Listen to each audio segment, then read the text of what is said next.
Hi, this is Chris with Learn WebLogic Online, and this lesson is going to be on data sources. So in WebLogic, there are three main types of data sources. There's a generic data source, which is the most commonly configured type of data source. A generic data source will work with just about any type of database that you have a JDBC driver for. This is the most commonly used type of generic data source. And then there's a grid link data source. A grid link data source works with Oracle RAC. It's an event-based data source that adaptively responds to state changes in Oracle RAC through Oracle Notification Service, or ONS. And then there are multi-data sources. Multi-data sources are an abstraction around a group of generic data sources.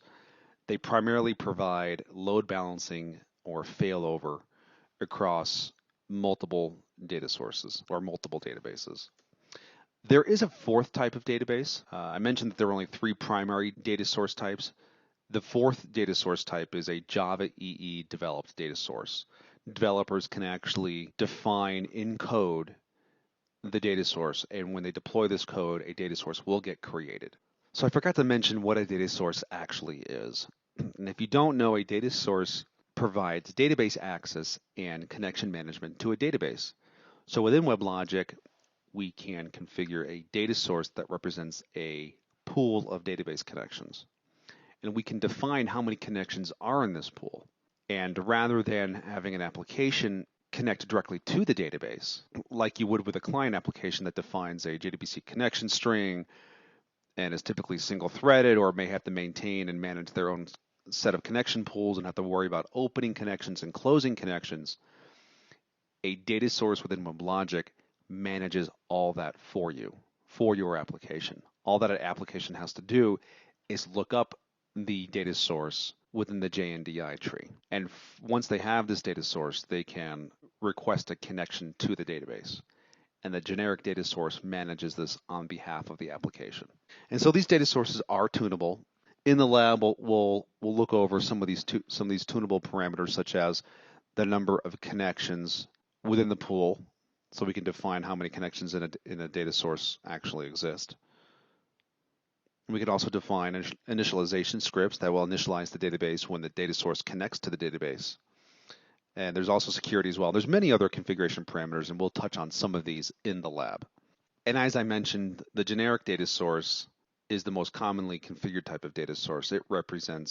It supports just about any database on the market that has a JDBC client driver. Now, we'll get into JDBC drivers later on in this lecture, but a generic data source is typically used for connecting to a single instance data source. It does not support high availability or load balancing within the database, since it typically only connects to a single database. If you are using Oracle RAC in your environment, you can configure a grid link data source.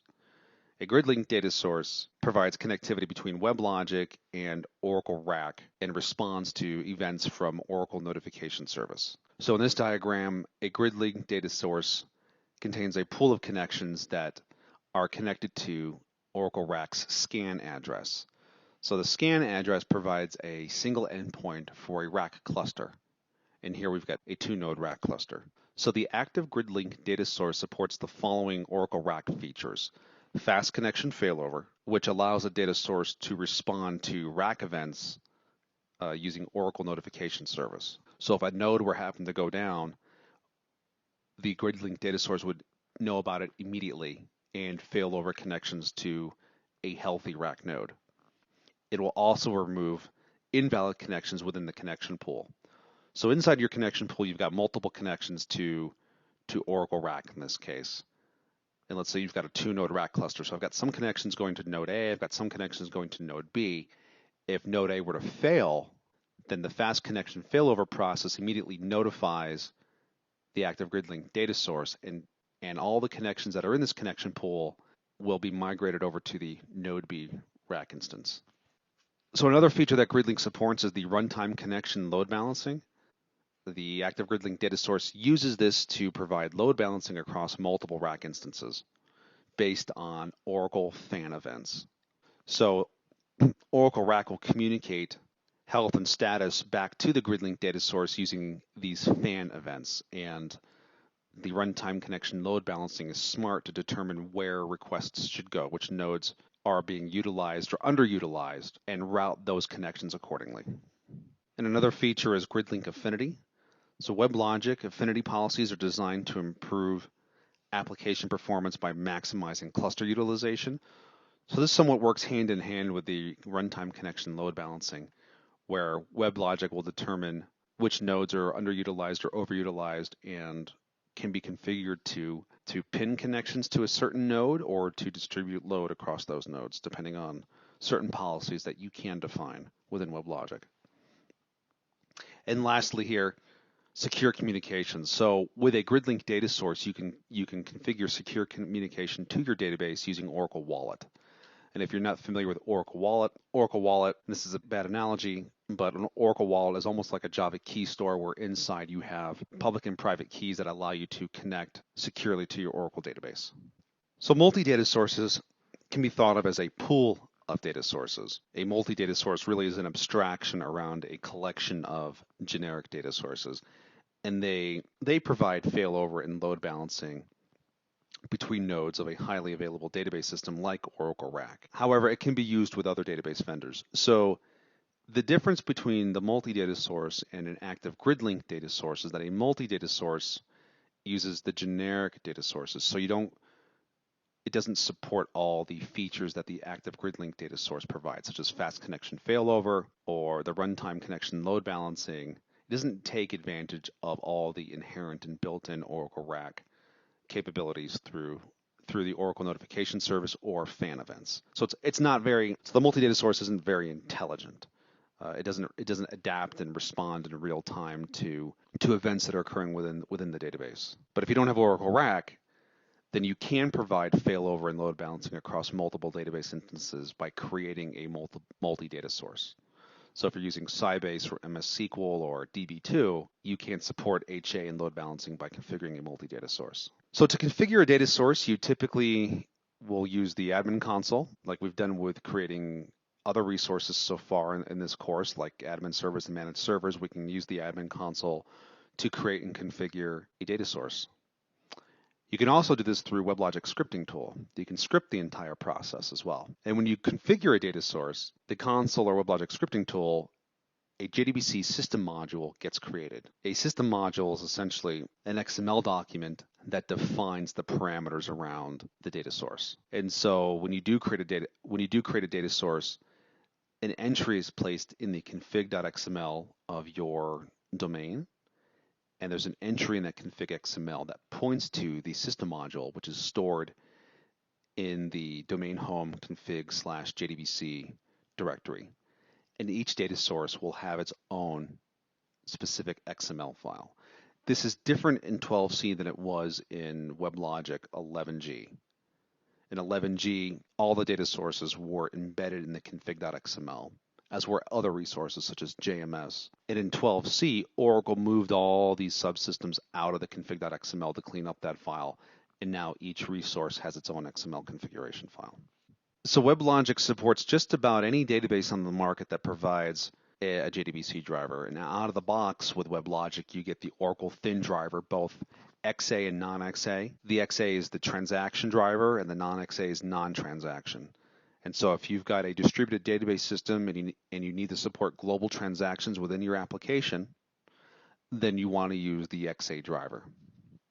If you have a single instance database and you're not using global transactions, where database interaction is not part of a larger transaction, then the non-XA driver is the driver you would want to use. MySQL, since it's owned by Oracle, is also supported out of the box. However, there's no XA support for MySQL. I will talk about transaction management later on in this particular lesson. We can emulate global transaction support within a non-XA driver. So it's not really a significant concern here. And then there are third-party JDBC drivers. So WebLogic supports just about any third-party JDBC driver that's compliant with the JDBC specification.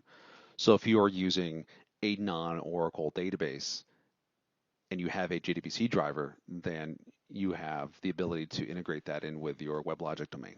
So MySQL, DB2, Sybase, and I'm sure there's many others out there that I can't think of right now, but if there's a JDBC client driver, then you can use that with WebLogic. Now, Oracle does provide Oracle branded database drivers for DB2, Informix, MS SQL, and Sybase, and they're called data direct drivers. So these are available out of the box from WebLogic for those databases.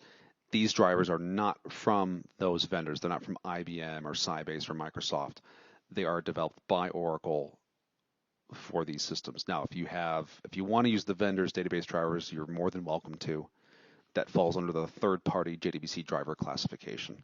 So as I mentioned, I was going to talk about transactions. When you configure a data source and you select your JDBC driver, JDBC drivers are typically either XA, meaning they support their transactional nature, or they're non-XA, where they don't support transactions in nature. When you select an XA driver, WebLogic automatically defines or defaults certain transaction options. So for an XA driver, WebLogic defaults to two-phase commit for all global transactions. So in two-phase commit, there's a prepare phase and a commit phase where all the components within a transaction agree to perform this global two-phase commit. And the second phase is the commit phase, where either everything works or it doesn't work. And if it doesn't work, then the transaction's rolled back, and all the members that are participating in this transaction roll their actions back. So that's natively supported when you select an XA driver. For non-XA drivers, so non-XA drivers don't support global transactions out of the box. So non-XA drivers typically only support local transactions. There is an option to support global transactions using a non-XA driver, and this option is selected by default by WebLogic. And if you've selected global transactions, or it's already selected, there are three types of transaction protocols in order to support transactions for a non-XA driver. The first one is the logging last resource. So with this option, the transaction branch in which the database connection is used is processed as the last resource in the transaction and is processed as a local transaction. So we're able to support two-phase commit or global transactions using this particular transaction protocol because WebLogic actually creates a database table to keep track of all the resources that are involved in the transaction. So WebLogic keeps track of all the resources that are involved in a transaction in a database table. And it uses this table to determine whether or not to commit or roll back a transaction based on whether or not each of the resources in the transaction completed successfully. So another option is to emulate a two-phase commit. So if your application needs to support two-phase commit, but you don't have an XA driver and you're using a non-XA driver, you can emulate a two-phase commit by selecting this option. So with this option, the transaction branch in which the database connection is used always returns success for the prepare phase of the transaction. If you remember, in a two-phase commit, there's a prepare phase and then there's a commit phase. So the prepare phase always returns success, which can be good and bad. You know, there is a risk of data integrity, and you can read more about this online if you go to oracle.com and look up the documentation for data sources and emulating two-phase commit for transaction options. There's a whole section on the risks associated with enabling two-phase commit. However, it does offer performance benefits. And then there's one-phase commit. So with one-phase commit, there's no prepare or commit phase. There's just a commit phase. So a connection from a data source can be the only participant in a global transaction, and that transaction is completed using a one-phase commit. So if other data sources or other processes are trying to perform work within this global transaction at the same time that the data source is trying to do work, you'll get an error. WebLogic will throw an exception. So when I configure data sources, you have to look at the requirements for your application and understand how it's architected and the type of work that it's performing. So I try to install XA drivers when I can. If I don't have an XA driver, then I configure a non-XA driver with global transactions and either logging last resource or emulating two-phase commit. To configure the logging last resource, you actually have to run some DDL scripts to create a table within a database. It's extra work, but it's not that hard. Okay, so that was a really quick overview on data sources. Let's jump over to lab exercise number 5, where we'll create a generic data source.